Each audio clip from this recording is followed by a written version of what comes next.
because we didn't go there, and there wasn't any television. There wasn't anybody taking a picture. You watched animation.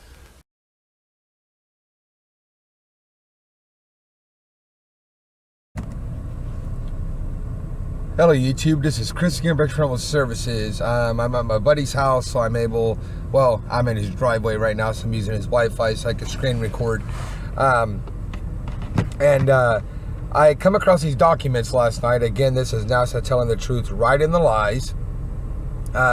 This document I had found a while back, I forgot totally about, and it's pretty much emits a flat, non-rotating Earth. I mean, there's no other way to put it. It literally emits a flat, non-rotating Earth. So, check it out, guys. NASA.gov. It's the 108th page. It's at the very bottom.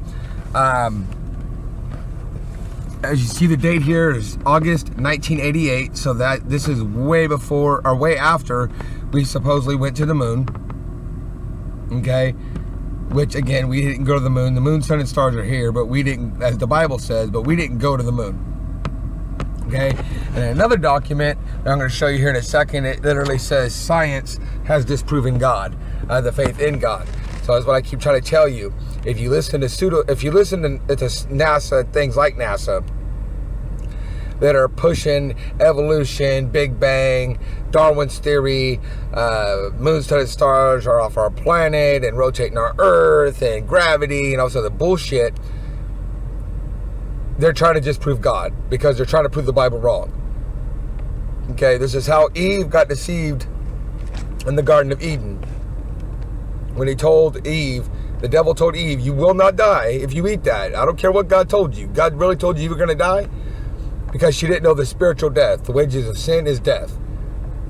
It's a second death. She only knew of the physical death.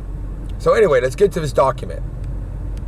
So, it's in August 1988. It's the 108th page. I will put the links to these in the description box below.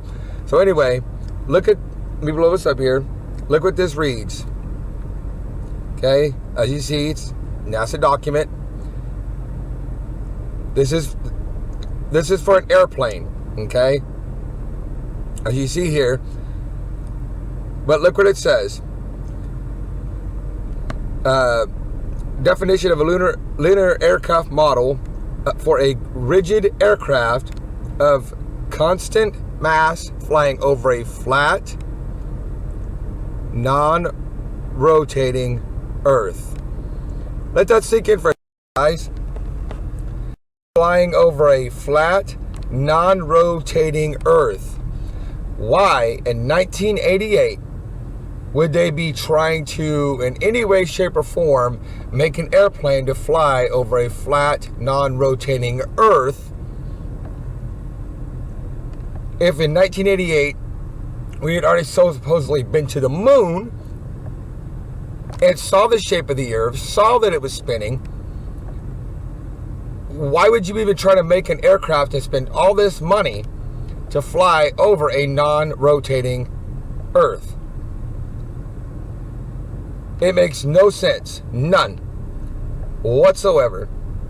Unless the Bible is correct and it's a flat, non-rotating Earth, and they know this, and that's why they're making an aircraft, spending these millions of dollars to make aircraft and test aircraft that flies over a non-rotating Earth. Okay? But the document right here speaks for itself. And this is in 1988, so this is way after we supposedly went to the moon, 6 times?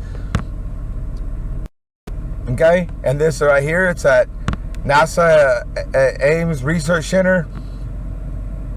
This is right here. Rigid aircraft of constant mass flying over a flat, non-rotating Earth. Hopefully you guys can hear me right, because I haven't screen recorded in a long time. Okay, so here's another document. This is number 20 of 100. And this talks about, the whole document talks about aerosol, which we know as chemtrails. Then we got, it talks about the flat Earth. It talks about the dome, which is the firmament the Bible speaks of. But in this one here, here's the near sun halo. If it's a near sun halo, okay, now we've all seen these halos around the sun. I've recorded them. I've said they were from chemtrails, and they are from chemtrails. For the most part, from what I can see, there's other things that they could be too, but they are from chemtrails, and even this document says they're from aerosols.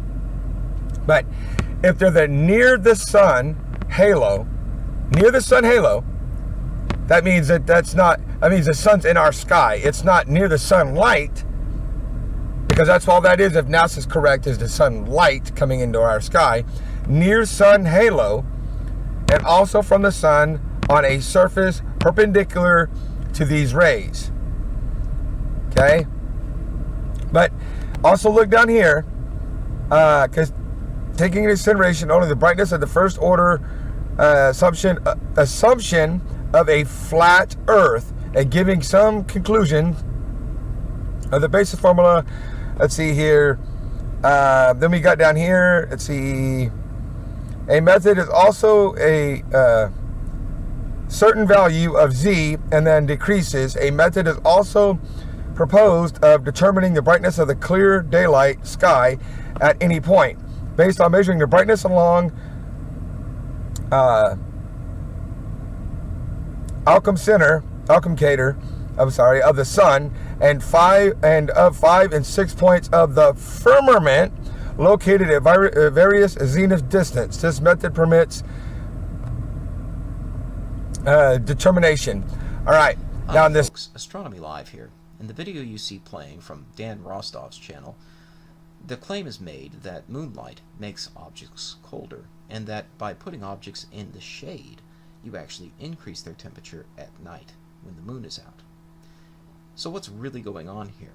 Well, let's take a look. First, by using a reflecting telescope to measure infrared light from the moon with a similar infrared thermometer to what you see in this video. So there's the last quarter moon. Down here, we have a temperature reading of 68 degrees.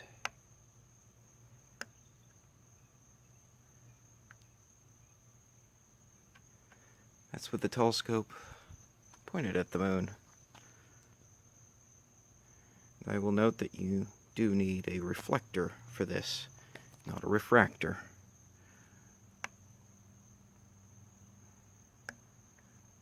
And as I point the telescope away from the moon, I'm just going to turn it here to point off moon. So now it's pointed away from the moon.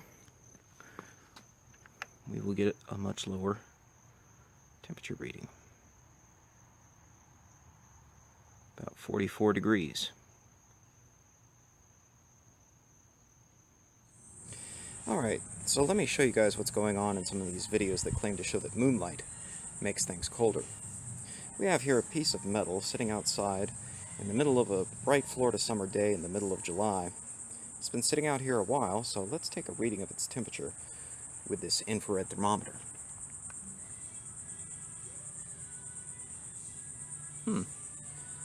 Temperatures in the 40s? That's surprisingly chilly for a bright Florida summer day.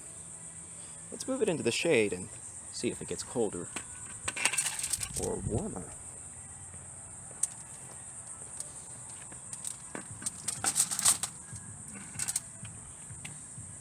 Alright, let's try this again.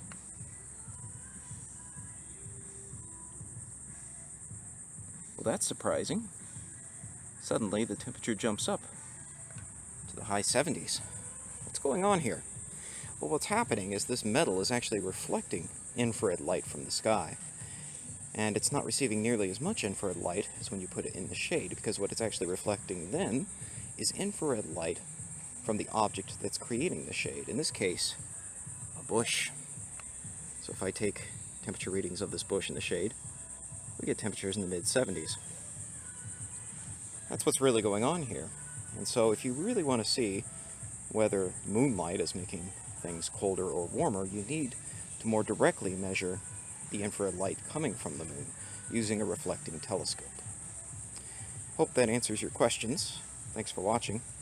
There's Gunsmoke. because we didn't go Because, there, and there wasn't any television. There wasn't anybody taking a picture. You watched animation.